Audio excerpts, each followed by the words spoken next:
નમસ્કાર મિત્રો, તો તમારું સ્વાગત છે મારી હવામાન માહિતી આપતી યુટ્યુબ ચેનલ ઉપર અને હું છું તમારો મિત્ર રાકેશ મોઢવાડિયા। તો આપણે ઘણા ટાઈમથી આ વિડીયો અપલોડ નહોતો કીધો કેમ કે આપણે વધુ પૂરતા ખેતી કામમાં વ્યસ્ત હોય તો આપણે જરૂર પૂરતા વિડીયો અપલોડ કરીએ।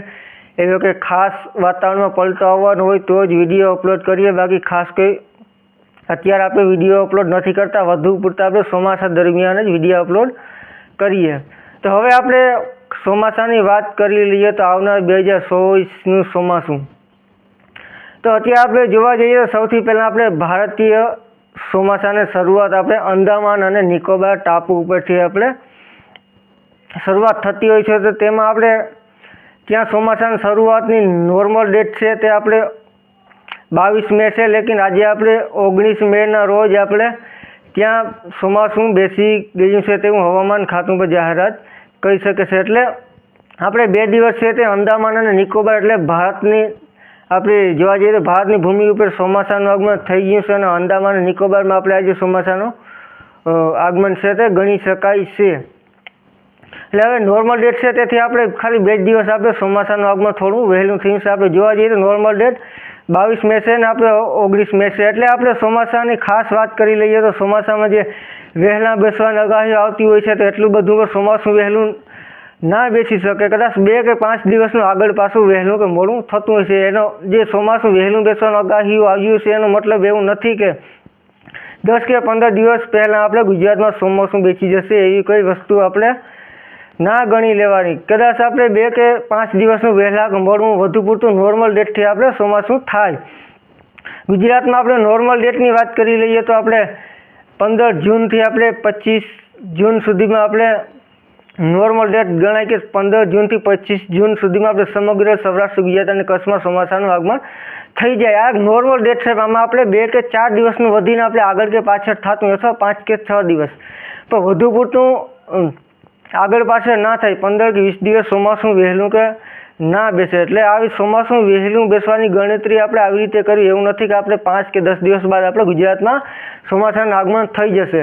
આપણે નોર્મલી ઘણા વર્ષોનું આકલન કરેલું હોય ત્યારબાદ આપણે નોર્મલ ડેટ છે તે હવામાન ખાતા દ્વારા આપેલી હોય છે। એટલે આવી રીતે આપણે ચોમાસાનું આગમન થાય કે આપણી જે નોર્મલ ડેટ છે એથી 2 કે 5 દિવસ વહેલા મોડું કે થાય, બાકી ખાસ લાંબો મોટો ફેરફાર આપણે ના ગણી લેવો।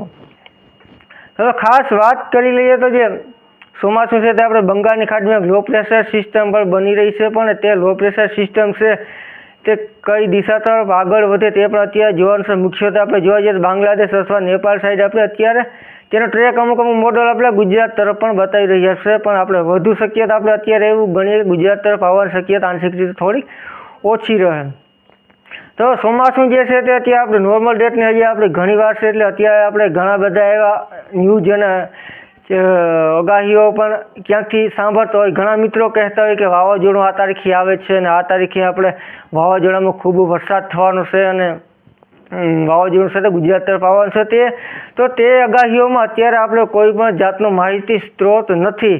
કોઈ પણ મોડલોમાં એવી રીતે આપણે અત્યારે ના માની શકાય કે ગુજરાતમાં વાવાઝોડું આવી રહ્યું છે અને વાવાઝોડું બનવાનું છે। આ વાવાઝોડું બનવું નોર્મલ વાત છે, ચોમાસું પહેલાં અને પછી વાવાઝોડા બનતા હોય છે, હર વર્ષ બનતા હોય છે અને આ વર્ષ આપણે બનવાની શક્યતા ગણી જ શકીએ, પણ બન્યા પછી પણ તે વાવાઝોડું કઈ દિશામાં જાય તે અત્યારેથી કોઈ પણ આંકલન ના કહી શકે। એટલે આવી ખોટી માહિતીઓમાં આપણે ગભરાવું નહીં, કોઈ પણ વાવાઝોડાની શક્યતા અત્યારે આપણે ગણવાની થતી નથી। હા, અગાડી શું પરિસ્થિતિ થશે, વાવાઝોડું બનશે અને કઈ દિશા તરફ ગતિ કરશે તે આપણે ચોક્કસપણે અપડેટો આવશે, પણ અત્યારે આ બાબતમાં કોઈ આપણે ગભરાવાની વાત નથી। હવે આપણે ખાસ બંગાળની ખાડીવાળી જે લો પ્રેશર સિસ્ટમ બનવાની છે આવનારા દિવસોમાં તેની આપણે વાત કરીએ તો કઈ દિશા તરફ આગળ વધે તેના પર આપણે અમુક ટકા ચોમાસાનો પણ આધાર રહેશે, ચોમાસા વેગનો પણ આધાર રહેશે। એટલે તે મુખ્યત્વે આપણે અત્યારે એવી શક્યતાઓ નથી લગતી કે ગુજરાત તરફ આવે, છતાં પણ તેના ઉપર આપણે નજર રાખવી જરૂરી છે। એટલે આવી હતી માહિતી, ફરી મળીશું નવી અપડેટમાં, ત્યાં સુધી રજા આપશો અને વિડીયોમાં વધુમાં વધુ લોકો સુધી વિડીયોને શેર કરી દેજો। આભાર।